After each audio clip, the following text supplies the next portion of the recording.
Well, first of all, Dean Solicitor Scarlett Wilson was convinced she would have this whole case for the prosecution wrapped by lunch, giving the defense half the day to call its own witnesses. But like you said, that wasn't the case. Hey, Victoria, Dean, here at the North Charleston Convention Center, you had to get out of their way. Folks running in, trying to get the best seat in the House to get as close to Donald Trump as possible. And I'm going to step out of the way so you can take a look at the crowd here. Dean and Victoria, there are more than 30 places in Berkeley County that look like this. It's a little hard to see right now, but this is Compton Drive.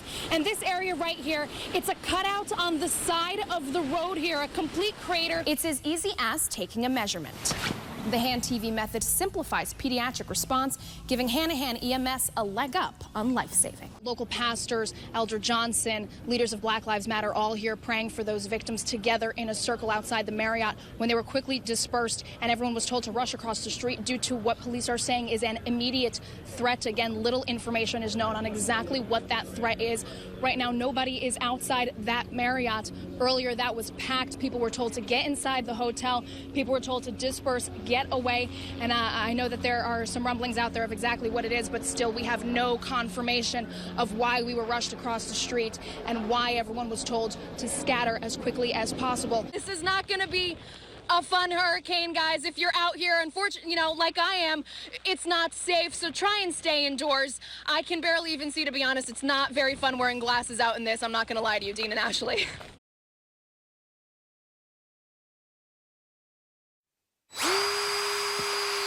A little bit of sweat. You make quick work of that, dude. And not a whole lot of time. Charlton Desaussure knows it means freedom for one little girl.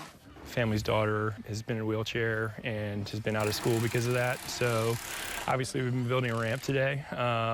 So it's, kind of a real meaningful impact that a few hours that we're spending out here can have for her and her family. And happy to be out here helping.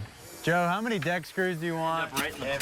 It's 22 hands and 11 hearts. Kristen Trincoso houses one. I am helping a girl who's not able to go to school because she can't get down the stairs in her wheelchair. They haven't caught a glimpse of the girl who lives inside, but they know all this work Well, rain boots kind of rough, too. could change her life. That is an awesome feeling to be able to give her that opportunity to go to school as a result of what we're doing today.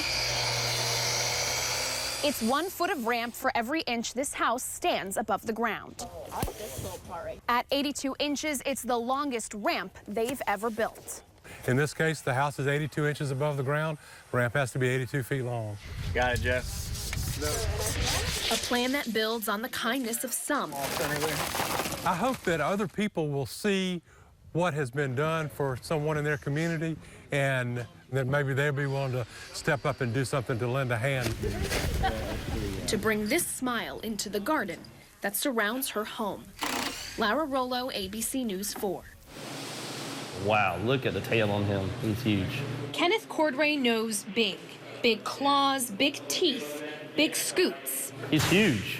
Big gator. This is a river gator. He is long and lean and 604 pounds. By anyone's definition, this is one big beast. That wasn't what we were looking for, but that's what it ended up being. Somerville's Mike Monte, his daughter and nephew reeled in the gator Monday morning, hooked with a fishing pole that's more than 40 years old and a 100-pound line. The taxidermist said, it's a once-in-a-lifetime opportunity. People hunt years and never see an alligator like that. Just as surprised as he is. I thought Godzilla for sure. Sarah Monte was the first to spot him. Looking in the water and not being able to see the end of the tail, that was a little bit more weird just because you don't know where the feet are. You don't really know how long of a gator you're dealing with, so. A whopping 13 feet 4 inches, but really should measure longer. He's missing part of his tail as well, so he was well over 13.4. If he had that whole tail, he'd be close to 14. The scoots were extra tall. They're taller than normal, and I'm guessing because of the age of the animal, he's just an old, big gator. An old, big gator found in a well-populated area in Somerville. Oh, my goodness. Too big to believe, an unforgettable experience. But would they do it again? It was a lot of fun, though, and I think if we had another chance to do it, we probably would, but we definitely wouldn't be shooting for another 13-footer. It's the finishing touches. It's heavy duty, just like our boy. Of one final memory. It's not going anywhere, so anyone and everyone who sees it knows that he'll always stand forever with us.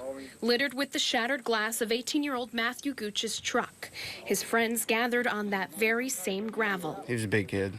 Everyone loved him. He had a great heart. Mourning a loss best friend Henry C. never envisioned could happen. I'm glad that he took my words and he wasn't driving. It's unfortunate that it happened this way. She just knows how to cheer everyone up, and she was out of her way to make everyone happy in every situation.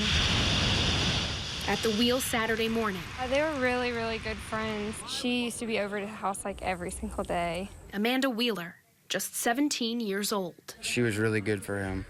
She always cared about him, always made sure he was safe. He's touched every person that he's gotten to know. He would always be the one to be there for you, to cheer you up. The remains of 2 shattered lives make up a memorial in the Francis Marion Forest. Their memories engraved. There you go. That's about as good as you're gonna get. To last a lifetime. We wanted them to be together. They went together, they were together, they're going out together.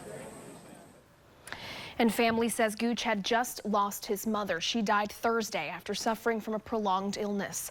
Friends are continuing to honor Gooch and Amanda right through the weekend. They're planning a memorial drive through Mount Pleasant, Awendaw, and McClellanville to the place where they took their last ride. Lara Rolo, ABC News 4.